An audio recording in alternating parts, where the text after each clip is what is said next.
Bismillahirrahmanirrahim. Assalamualaikum warahmatullahi wabarakatuh. Alhamdulillah. Alhamdulillahillazi arsala rasulahu bil huda wa dinil haq bizra wal jini kulli wa kafa billahi syahida. Asyhadu la ilaha illallah asyhadu anna muhammadar rasulullah. Allahumma shalli ala sayyidina Muhammad. Pertama-tama kita memanjatkan puji syukur atas kehadirat Allah Subhanahu wa taala. Alhamdulillah pada kesempatan ini kita masih dipertemukan dalam keadaan sehat walafiat. Salawat dan salam kita kirimkan kepada Nabi besar kita Muhammad Sallallahu Alaihi Wasallam, Nabi yang menjadi suri teladan bagi kita semua.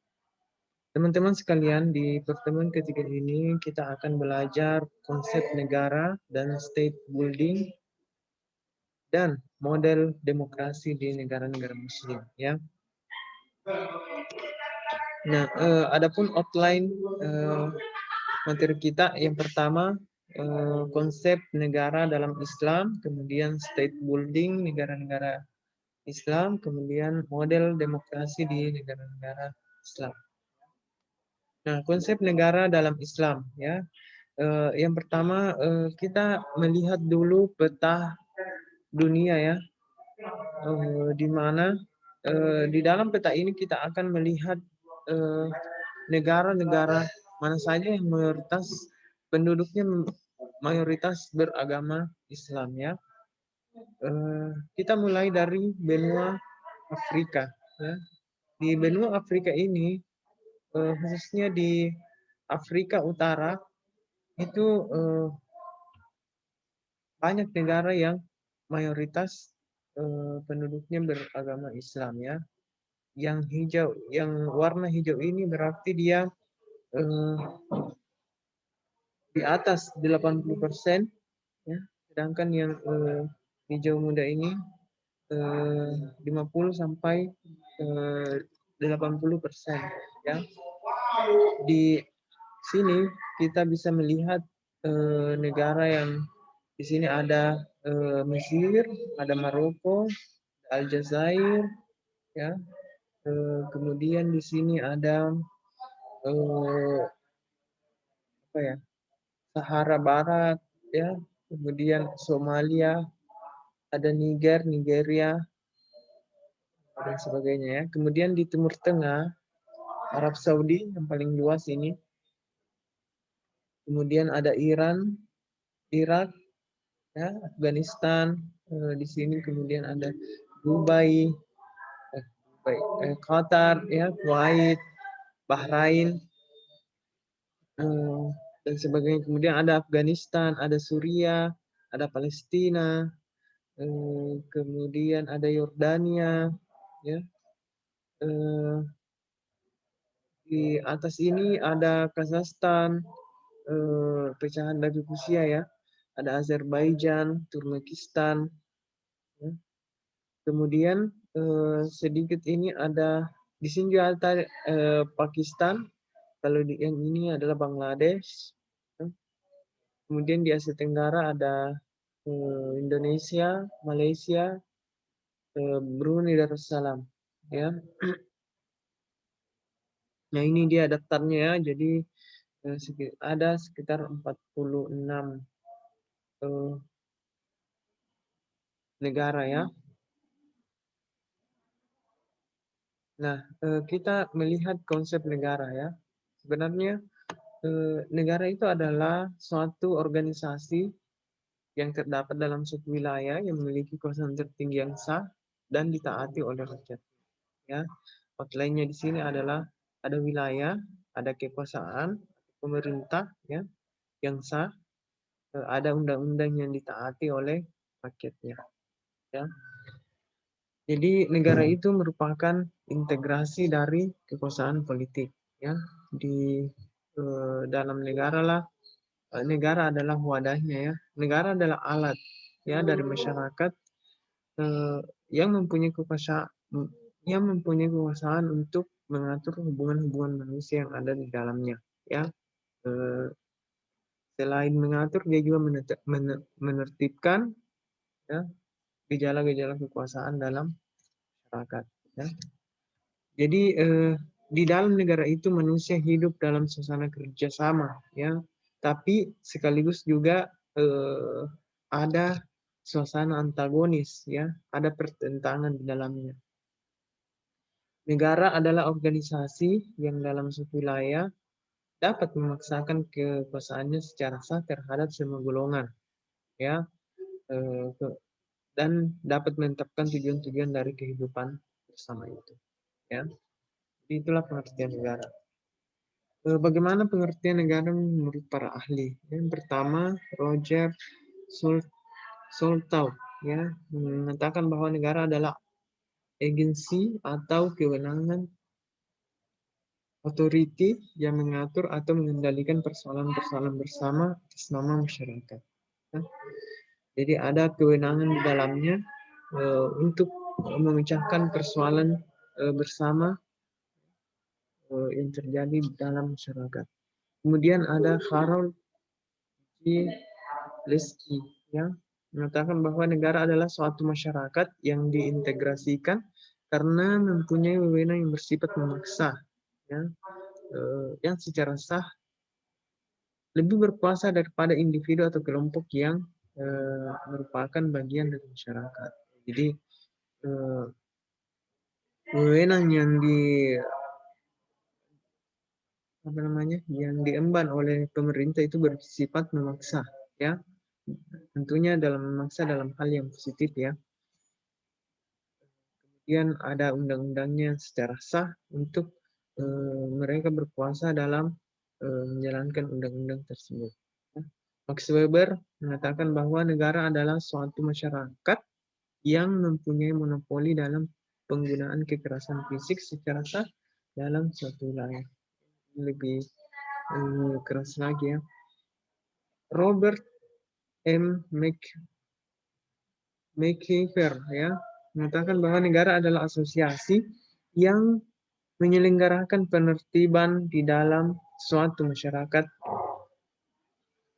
dalam suatu wilayah dengan berdasarkan sistem hukum yang diselenggarakan oleh pemerintah untuk maksud tersebut diberikan kekuasaan memaksa. Jadi pada intinya adalah masyarakat itu mengatur negara itu adalah mengatur masyarakat untuk kepentingannya bersama, ya. Sifat-sifat negara, sifat memaksa, ya, memaksa dalam hal positif untuk menataati undang-undang yang diberlakukan. Yang sifatnya monopoli, artinya bahwa misalnya, ya, sumber daya alam, dia berhak monopoli untuk mengelola, ya. Kemudian sifat mencakup semua, artinya semua elemen-elemen masyarakat yang terdapat di dalamnya, semua mencakup semua masyarakat yang ada. Undang-undang yang dibuat ini mencakup semua masyarakat yang ada dalam sebuah negara. Unsur-unsur negara yang pertama harus memiliki wilayah, karena wilayah inilah adalah tempat lokasi untuk menjalankan pemerintahan itu, ya. Kemudian memiliki rakyat, ya, ada rakyat yang diperintah, ada rakyat yang dipimpin, ya. Kemudian pemerintahan yang berdaulat, ya. Pemerintah inilah yang mengatur masyarakat di dalamnya. Kemudian yang keempat, pengakuan dari negara lain, ya, supaya negara tersebut termasuk negara yang berdaulat. Fungsi negara, ya, yang pertama melaksanakan penertiban atau melalui undang-undang, ya, atau kebijakan, ya. Kemudian mengusahakan kesejahteraan dan kemakmuran rakyat, ya. Ini adalah harus menjadi visi dari pemerintah, ya. Kemudian ada sebagai pertahanan, ya, serangan-serangan dari luar yang menjadi ancaman itu ini menjadi salah satu fungsi dari adanya negara, ya. Kemudian menegakkan keadilan, ya, ada persoalan-persoalan masyarakat, ya. Negara harus hadir untuk menegakkan keadilan di situ, ya. Charles di Merriam menyebut 5 fungsi negara. Yang pertama keamanan ekstern, ya, keamanan dari luar, ya, keamanan maksudnya di sini adalah keamanan terhadap ancaman dari luar, ya. Kemudian ketertiban di intern negara, ya, ketertiban dalam masyarakat. Kemudian ada keadilan, kesejahteraan umum, dan juga ada kebebasan. Sama ya yang di atas. Macam-macam bentuk negara. Jadi ada monarki atau sistem kerajaan, ya, di dalam negara-negara mayoritas Islam juga kita kenal bentuk negara ini, ya. Jadi monarki pun terbagi lagi, ya. Ada monarki absolut, ya. Monarki yang murni kerajaan, ya.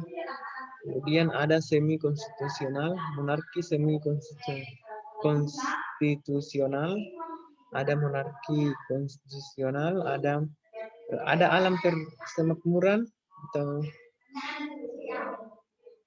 monarki konstitusional dalam uni personal, ada monarki dalam subnasional atau tradisional, ya.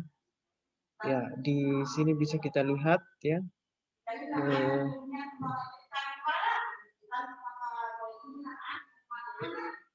Dan ternyata Indonesia pernah menjadi bentuk negaranya pernah monarki dalam subnasional. Maksudnya di sini atau tradisional. Maksudnya di sini di negara Indonesia ada kerajaan-kerajaan yang kecil, ya. Misalnya kerajaan Surakarta, ya, Yogyakarta, ya, dan ada beberapa lagi di daerah yang lain, ya. Kemudian, nah ini ada jadi negara-negara Islam yang sudah kita identifikasi sebelumnya itu ternyata ada 4 yang menerapkan bentuk negara monarki absolut, ya. Yang pertama Brunei, ya. Brunei itu Hasanah Bolkiah, ya. Kemudian Oman, ya, Sultan, ya, ini namanya Tariq Haitam bin Tariq. Kemudian Qatar, ini, ya, dia sebut dengan istilah emir, namanya Hamad bin Khalifah. Kemudian ada Arab Saudi, ya, dia mengistilahkan raja, ya, Raja Salman. Jadi monarki absolut ini dia murni kerajaan yang kepala negara dan sekaligus pemerintahannya itu dipimpin oleh seorang raja atau istilah lainnya seperti sultan atau emir, ya. Dan itu turun temurun, ya. Jadi tidak ada pemilihan umum oleh rakyatnya, ya. Jadi nanti misalnya Raja Salman sudah pensiun, nanti dia akan menyerahkan kepimpinannya kepada anaknya, ya. Begitu juga yang lain dan sebagainya, ya, dan seterusnya. Kemudian ada monarki semi konstitusional, ya. Saya mengidentifikasi di sini ada 4 negara yang masuk, ada 4 negara mayoritas Muslim yang menerapkan monarki semi konstitusional, ya. Seperti Maroko dipimpin oleh seorang raja, ada Yordania, kemudian Malaysia, kemudian Uni Emirat Arab, ya. Jadi selain ada raja, kemudian juga ada perdana menteri atau perdana menteri inilah yang nantinya akan menjalankan pemerintahan. Kemudian selain monarki ada juga republik, ya. Ini adalah daftar negara republik yang menggunakan bentuk negara republik, ya. Jadi dari ke 46 apa namanya, negara Muslim yang sudah kita identifikasi sebelumnya, eh, ada selain dari 8 negara ini, semuanya adalah republik, ya, yaitu sebuah negara yang mencari pemimpinnya itu dengan cara pemilihan umum, ya. Juga negara federal, ya, negara federal ini adalah negara yang memiliki negara bagian, ya.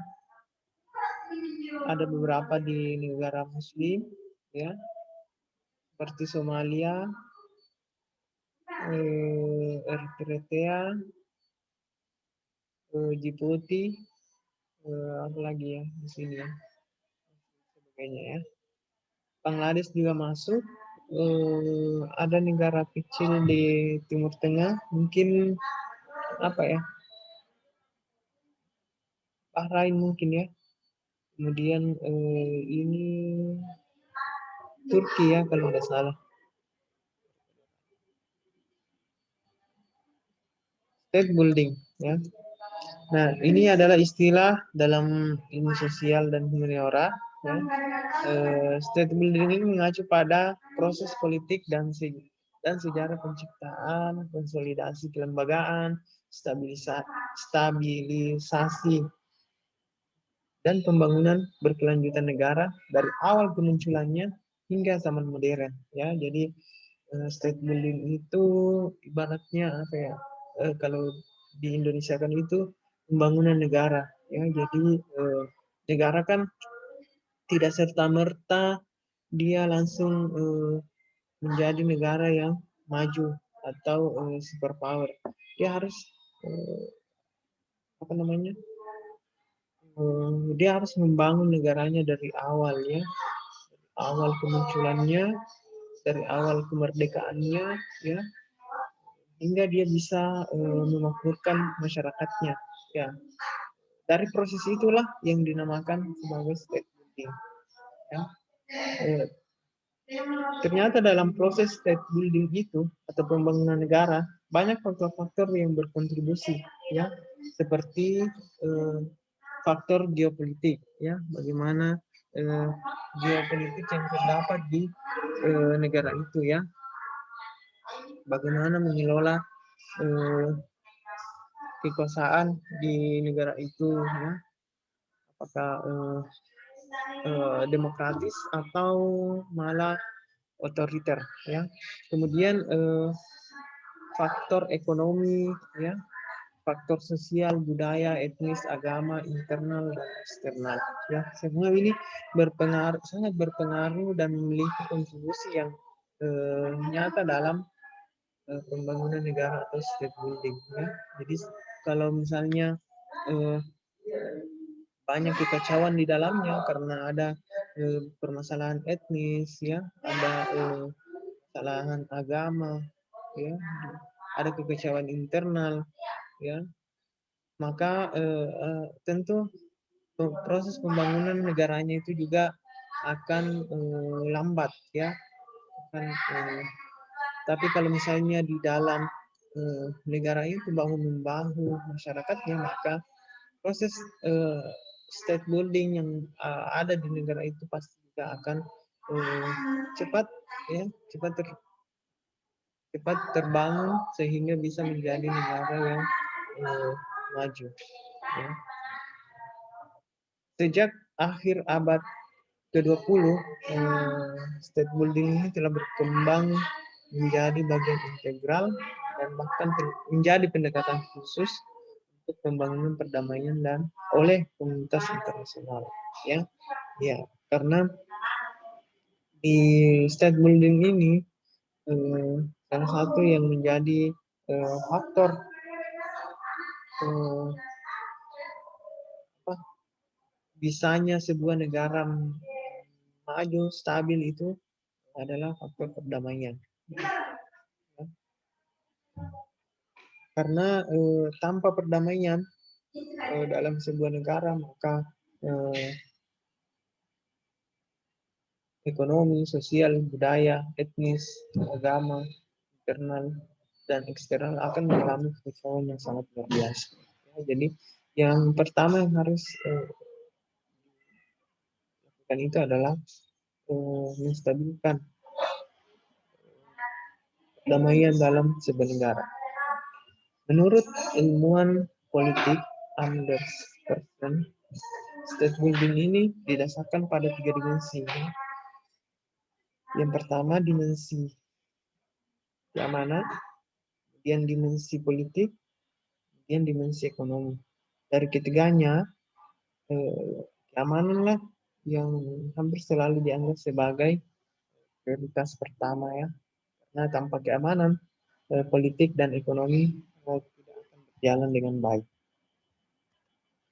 Pendekatan dalam state building pertama adalah pendekatan sejarah. Ya, kenapa sejarah? Karena dalam proses pembangunan negara itu dari awal kemunculannya sampai zaman modern itu ada tahapan-tahapan sejarah yang menjadi catatan bagi negara tersebut ya. Nah, ilmu sejarah ini memandang pembangunan negara sebagai fenomena yang kompleks ya, dipengaruhi oleh berbagai faktor ya, seperti tadi geopolitik, ekonomi, sosial, budaya, etnis, agama ya.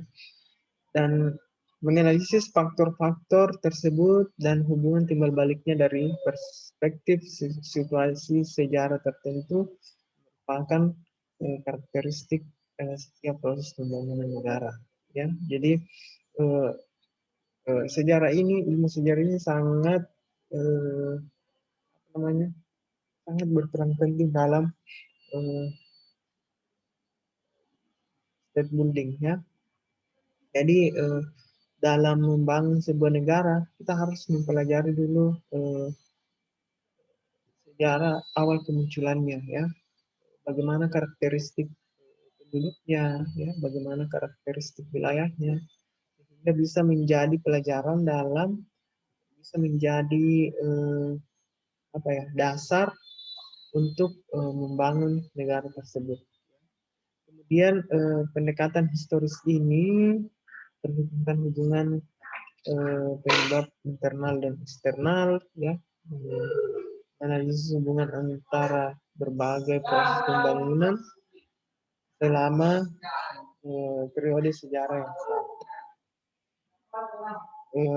Di pendekatan sejarah ini juga kita mengenal 3 periode yang berbeda ya, dengan fenomenologi pembangunan ya, seperti bagaimana negara itu pada zaman kuno ya, pada zaman abad pertengahan dan zaman modern ini.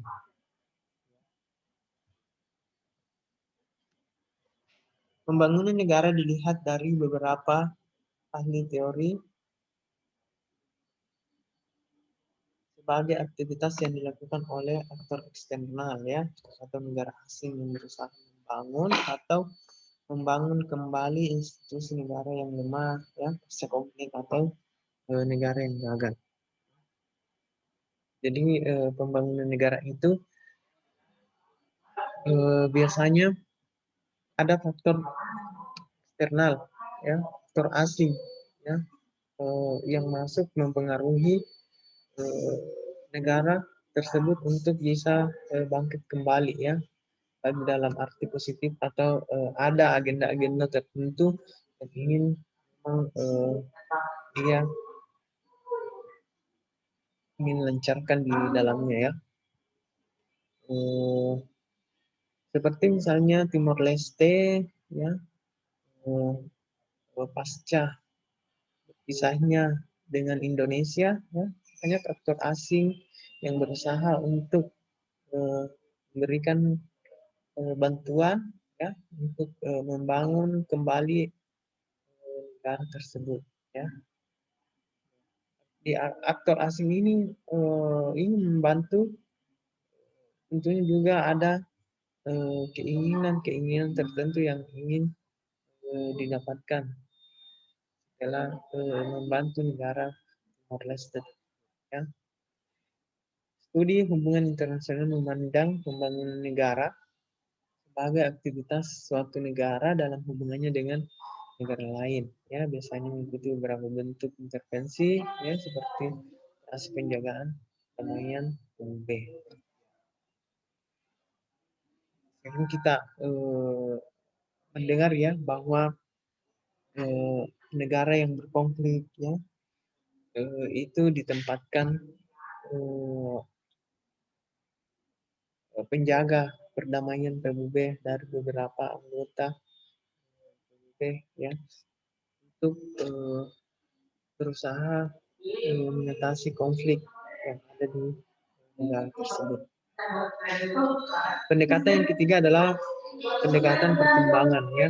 Teori mengikuti seperangkat prinsip yang dikembangkan oleh OECD pada tahun 2007 tentang dukungan untuk negara-negara yang terkena dampak konflik yang mengidentifikasi pembangunan negara sebagai area untuk bantuan pembangunan. Ya, ini yang saya katakan tadi bahwa aktor asing ini berusaha untuk memberikan bantuan pembangunan ya kepada negara-negara yang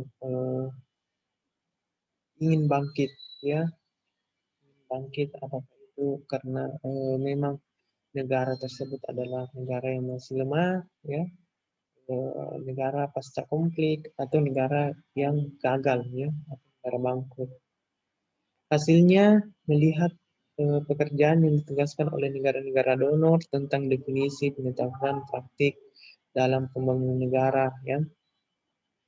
Pekerjaan ini cenderung banyak menarik pada ilmu politik.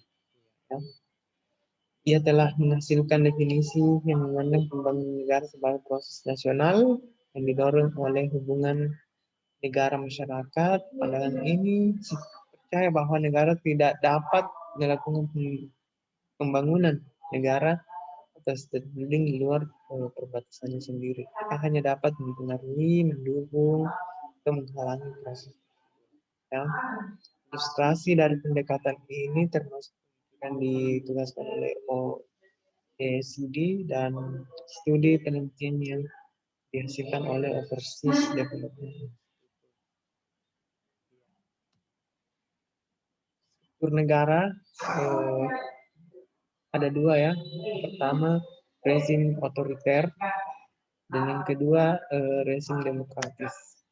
Rezim otoriter ini adalah yang memiliki ciri-ciri bahwa pemerintah menerapkan metode top down ya dalam akan gagasan ya. Jadi semua keputusan itu ada di pemerintah ya, pemerintah pusat ya. Jadi rakyat yang di bawah hanya menerima saja tanpa adanya diskusi, tanpa adanya curah pendapat. Kemudian ancaman yang dirasakan menciptakan insentif yang mengfokuskan kebijakan, buat elit bekerja sama memfasilitasi adopsi ya. Di rezim otoriter itu ancaman itu sangat-sangat banyak dirasakan oleh masyarakat. Ya, juga dalam pemerintah otoriter itu segala kekuatan politik, militer, ya itu semua terpusat, ya semua terpusat untuk mendukung kelanjutan kebijakannya. Ciri otoriter, kemudian birokrasi yang diterapkan terlatih dengan baik, ya dibayar dengan baik dan sangat kompetitif dalam dan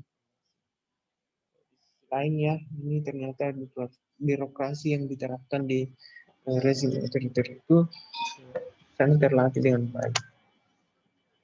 Sedangkan rezim demokratis itu melibatkan warga, masyarakat lebih aktif dibanding pemerintahan top down. Top down itu kan menerima saja, tapi kalau rezim demokratis ini banyak melibatkan warga untuk aktif mencurahkan gagasannya ya untuk pembangunan negara. Kemudian eh, ini juga rezim ini juga menghormati hak warga negara ya untuk menentang kejahatan. Kalau misalnya ada demonstrasi ya, itu aspirasinya itu dihormati. Kemudian demokrasi yang berhasil mengembangkan kapasitas politik yang memelihara kewarganegaraan, mempertahankan daya saing elektoral, memberikan nilai pada suara orang Muslim, membina partai politik yang memiliki ikatan-ikatan partai atau gerakan sosial. Ciri dari rezim demokratis ya, bahwa semua penduduk itu memiliki hak suara ya. Ada beberapa strategi yang digunakan dalam state building. Pertama, menerapkan good governance, ya, pemerintahan yang bersih, pemerintahan korupsi, ya, pemerintahan yang profesional. Kemudian new public management, ya, pengelolaan manajemen publik yang bagus, ya, yang transparan. Kemudian desentralisasi, ya, menerapkan otonomi daerah, ya, bahwa pemerintahan itu tidak terpusat pada pemerintah pusat saja ya, tapi di daerah-daerah juga ada pemerintahan provinsi, ya, kabupaten dan sebagainya. Nah, kita lihat salah satu contoh state building ya yang terjadi di negara Irak ya, contoh kasusnya Irak pasca lensernya Saddam Hussein. Di sini saya bagi empat tahap ya setelah lensernya Saddam Hussein. Itu yang pertama pembentukan Coalition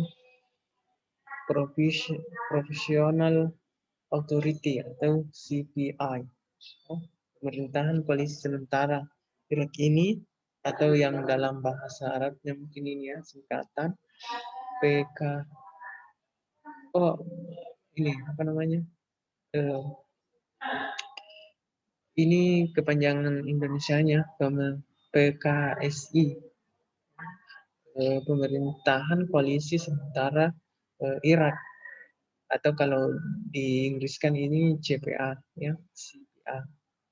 Dibentuk sebagai pemerintahan sementara ya setelah invasi Irak oleh Amerika Serikat, Britania dan anggota lainnya dalam koalisi multinasional yang dibentuk untuk pemerintahan pada tahun 2003 ya. Jadi PKSI ini mengambil alih kekuasaan eksekutif, legislatif, dan yudikatif atas pemerintahan Irak mulai dari pembentukan PKSI sendiri pada 21 April 2003 hingga pembubarannya 28 Juni 2000. Ya, jadi hanya berlangsung sekitar 1 tahun ya pemerintahan koalisi sementara Irak. Kemudian dibentuk interim governing council ya, Dewan Pemerintahan Irak atau IGC ya. Ini adalah pemerintahan sementara, pemerintah sementara ya. Jadi kalau yang tadi itu adalah pemerintahan koalisi sementara yang terdiri dari eksekutif, legislatif, dan yudikatif. Kalau yang ini pemerintah sementara Irak ya, tanggal 13 Juli sampai 1 Juni 2004. Dewan ini didirikan dan dilayani di bawah otoritas sementara. Oh ya, jadi dewan ini berada di bawah CPA ya, oleh Amerika Serikat. Nah inilah ya yang seperti saya katakan sebelumnya bahwa ada aktor asing yang berperan penting memainkan peran dalam uh, state building dalam sebuah negara yang memiliki pasca konflik atau pasca cancernya presidennya ya.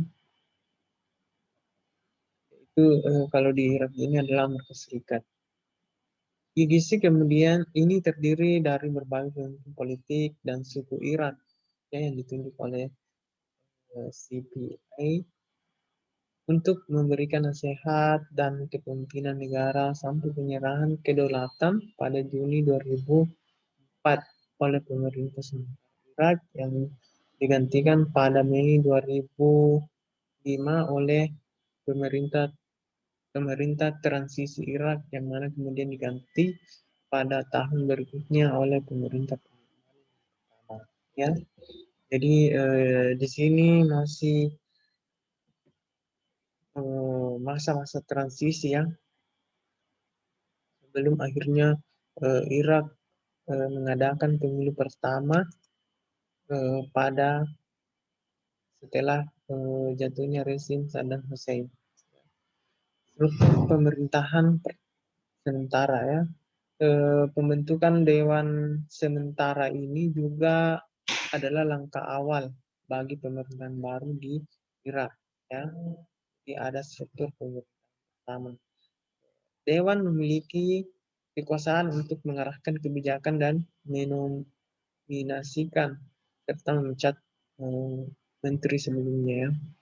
Selain itu, Dewan juga memainkan peran penting dalam penyusunan konstitusi baru Irak ya. Jadi pada tanggal 1 September Dewan Pemerintah sementara membentuk kabinet pertamanya ya setelah jatuhnya rezim.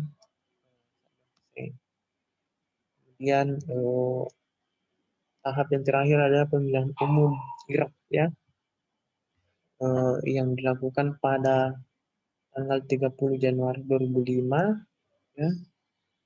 Ini adalah pemilihan pertama yang berhasil dilakukan setelah rezim Saddam Hussein. Nah, kita melihat juga model demokrasi di negara-negara Islam ya. Nah, kita lihat monarki versus republik di Timur Tengah ya, bahwa suksesi-suksesi di negara-negara Islam yang berbentuk monarki di kawasan Timur Tengah itu ya berdasarkan tadi ya keturunan atau keluarga ya. Tidak ada pemilihan presiden ya.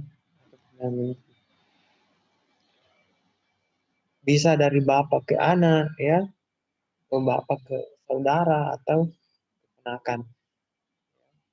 Kalau misalnya seorang raja tidak memiliki anak, maka bisa mengambil saudaranya atau keponakan.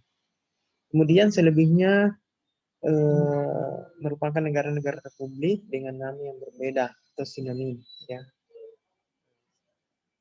Seperti yang saya jelaskan sebelumnya ya. Jadi ada 8 negara monarki yang teridentifikasi di negara-negara mayoritas muslim. Ya.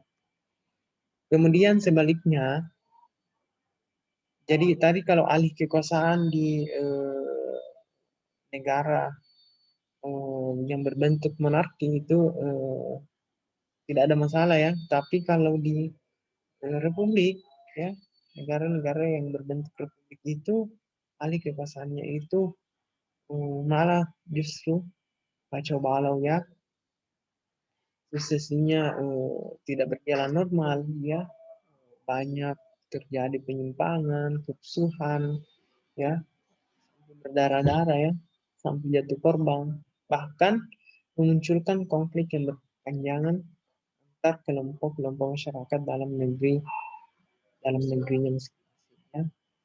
Ini yang kita kenal sebagai Al-Arabi Al-Rabi Al-Arabi ya.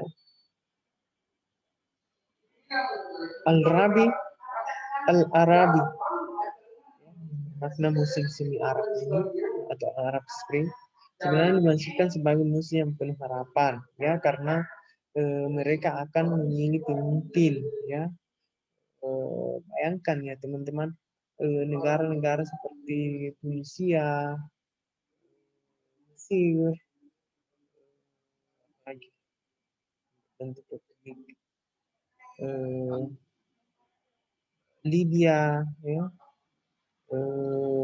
Suria, yang telah dipimpin oleh presiden selama 30 tahun bahkan lebih, dan mereka nasibnya tidak menentu. Ada harapan eh, dalam dalam hati setiap masyarakatnya untuk menjadi lebih baik dengan adanya eh, pemilihan umum ini, ya, pemimpin yang dipilih secara langsung dan demokratis.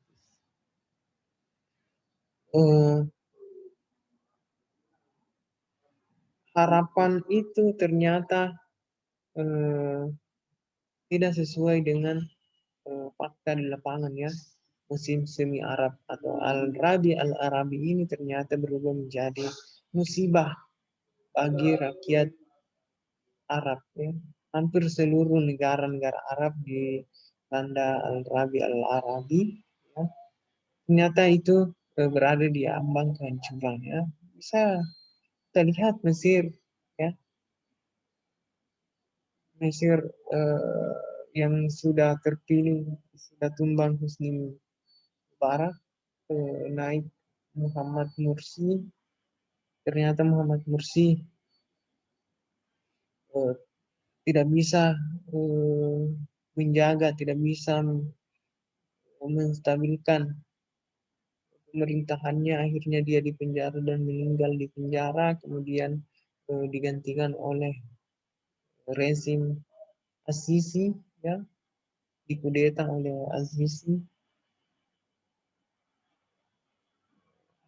dan akhirnya perubahan harapan-harapan yang tadinya tumbuh, ya. Mesir itu yang dipimpin oleh Presiden Mursi itu, mereka sangat sangat bahagia mendapatkan pemimpin seperti Muhammad Mursi, Hafiz, ya. Dan ternyata itu hanya sementara karena dikudeta kembali oleh militer. Kemudian di Libya, Yaman, Suria, ya, Suria ini sampai sekarang karena Bashar Assad tidak mau, ya, tidak mau meletakkan kekuasaannya, akhirnya dia eh, apa melawan pemberontak-pemberontak, ya, akhirnya yang menjadi korban korban adalah masyarakat sipil. Jadi ada ketidakpastian di situ, ya, baik secara politik, keamanan maupun sosial, ya, apalagi ekonomi. Di Suria itu banyak sekali masyarakat yang kelaparan, ya, ada aktivitas, semua lumpuh. Apa penyebabnya?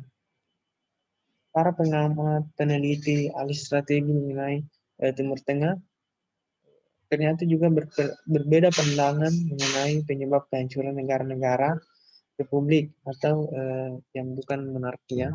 Ada yang berpandangan bahwa agama sebagai faktor, ya. Meskipun mayoritas juga menyebut agama sebagai pemersatu, ya. Ya, memang agama itu idealnya adalah sebagai pemersatu, ya. Dan negara-negara Muslim ini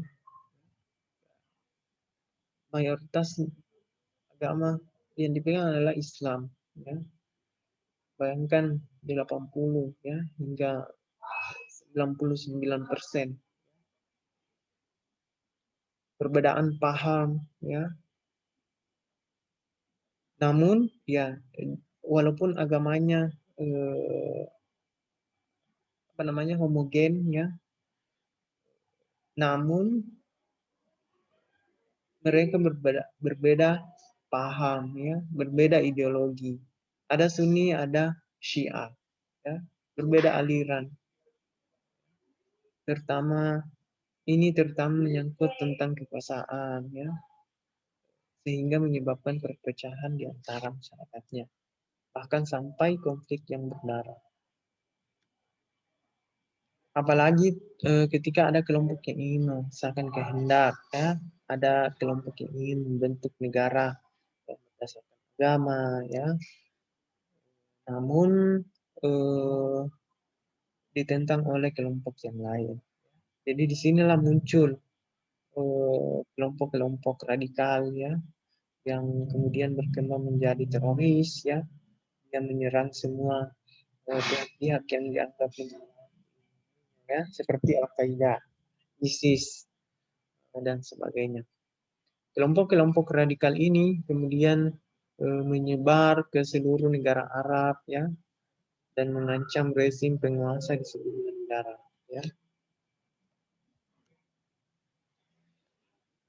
Yang lain ada yang berpandangan, ya, bahwa yang menjadi penyebab adalah the Skies Boycott Agreement, ya, 1919. Ini perjanjian yang ditandatangani oleh Inggris dan Prancis pada Perang Dunia I, yang memaksa batasan wilayah negara-negara Arab berdasarkan kepentingan kolonial, ya. Jadi ada bangsa yang dijajah oleh Inggris koloni dengan negara-negara yang dijajah oleh Inggris, ya, berbeda dengan negara-negara yang dijajah oleh Perancis juga memiliki wilayah-wilayah tersendiri. Akibatnya ini sebuah suku bangsa seperti Kurdi, ya, hidup terpecah dalam beberapa negara, juga suku-suku lainnya. Jadi pembagian negara itu, ya, memang bagusnya adalah berdasarkan suku bangsa, ya, supaya mereka bisa hidup sepaham dengan penduduk lainnya, ya. Nah, kalau kita lihat, ya, suku-suku bangsa seperti ini berasal dari banyak negara, ya, sehingga mereka terkadang jadi minoritas, ya, terkadang jadi mayoritas, sehingga ada konflik-konflik yang sering terjadi. Apalagi yang seperti kita ketahui bersama bahwa di negara-negara, bagian negara-negara Arab itu memiliki karakter yang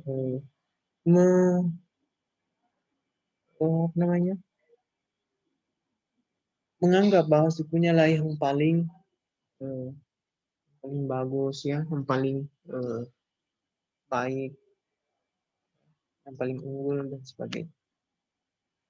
Ada juga pandangan bahwa ini karena invasi Amerika Serikat ke Irak, ya, sehingga menghancurkan negara-negara Arab.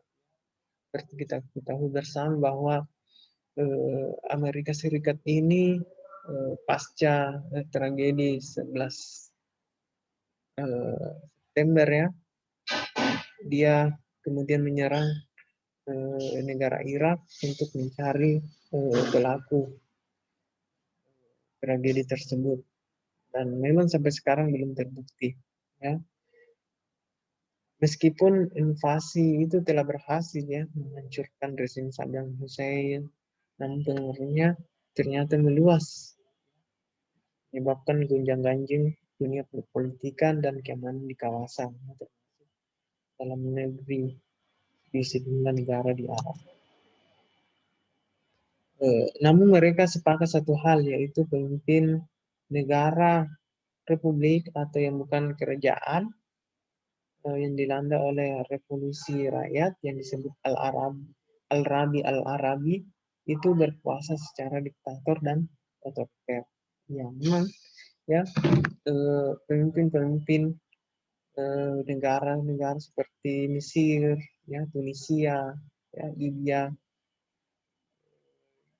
juga memang berkuasa sangat-sangat lama, ya, 30 sampai dan selebihnya, ya, atau lebih.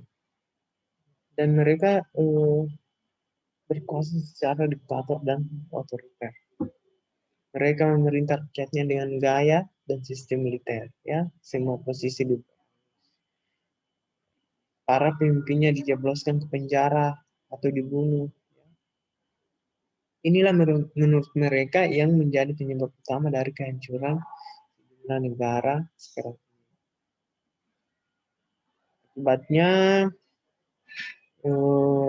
para presiden di sejumlah negara Arab, ya, mestinya merupakan pilihan rakyat secara demokratis, justru berkuasa lebih lama dari para raja, amir, atau sultan. Ya, misalnya Zainal Abidin bin Ali di Tunisia, Husni Mubarak di Mesir, Ali Abdul Saleh di Yaman, Muammar Gaddafi di Libya, Bashar Assad di Suriah, ya, yang berkuasa lebih dari 3 tahun. Ya, jadi malah ada yang 30 tahun lebih.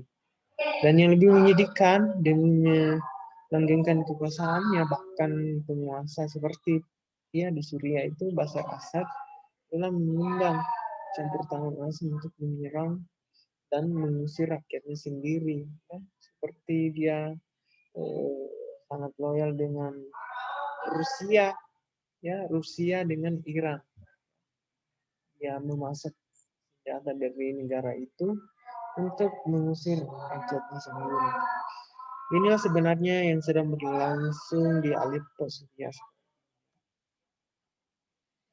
Hal ini juga bisa terjadi ketika kekuasaan sudah dikangkangi, ya, rakyat dibungkam, demokrasi hanya simbol yang sudah diatur. Bahkan pemilihan presiden dan masa jabatannya itu sudah bisa diubah dalam referendum yang berubah-ubah, ya, yang pura-pura. Namun seberapa kuat rezim penguasa untuk membungkam suara rakyat, pada akhirnya mereka pun akan bersuara. Mereka memberontak, yang lalim, cepat dan lambat. Dan itulah yang terjadi pada sejumlah rezim penguasa Arab, ya, sayangnya pernah diingatkan oleh ulama Yusuf Surya Abdurrahman Al-Wakili. Rezim penguasa diktator dan otoriter telah merusak agama, politik, akhlak, masyarakat. Ya, jadi inilah yang terjadi di bangsa-bangsa Arab, ya, meskipun sejumlah penguasa diktator atau otoriter ini telah tumbang, rakyat belum siap untuk menjalani kehidupan politik yang demokratis dengan berbagai kekuasaannya. Rezim lama ingin merebut kembali kekuasaan, ya, bahkan dengan segala cara, sementara kelompok-kelompok oposisi ingin balas dendam. Ya, perang terus, ya. Nah, seperti itulah, seperti di Mesir, ya. Mursi sudah dinyatakan sebagai presiden, ya, yang dipilih secara demokratis, ya. Tapi rezim lama ingin merebut kembali kekuasaan tersebut. Dia mengkudeta, ya, militer mengkudeta kembali Mursi. Maka yang terjadi kemudian adalah perebutan kekuasaan yang tidak ada ujung pangkalnya, ya. Ya, ini yang terjadi di Tunisia, Yaman, Libya, Mesir, ya, Rusia. Akibatnya rakyatnya menjadi korban. Oke, sekian dan terima kasih teman-teman. Sebetulnya mata kuliah ini bagi saya adalah mata kuliah yang cukup berat, ya. Kita harus berbanyak referensi-referensi, ya, berita-berita terkini terkait dunia Arab, ya, tengah, ya, konflik yang terjadi di negara-negara mayoritas. Jadi barang siapa yang dari kalian yang rajin membaca, itulah yang memiliki banyak pengetahuan untuk memahami materi perkuliahan kita ini ya. Teman-teman, cukup sekian dulu perkuliahan kita ya. Dan saya juga nanti akan berusaha untuk mencari lebih banyak lagi referensi untuk bisnis lagi di teman-teman. Kita tutup agenda kita dengan sama-sama membaca hamdalah alhamdulillahirabbil alamin. Assalamualaikum warahmatullahi wabarakatuh.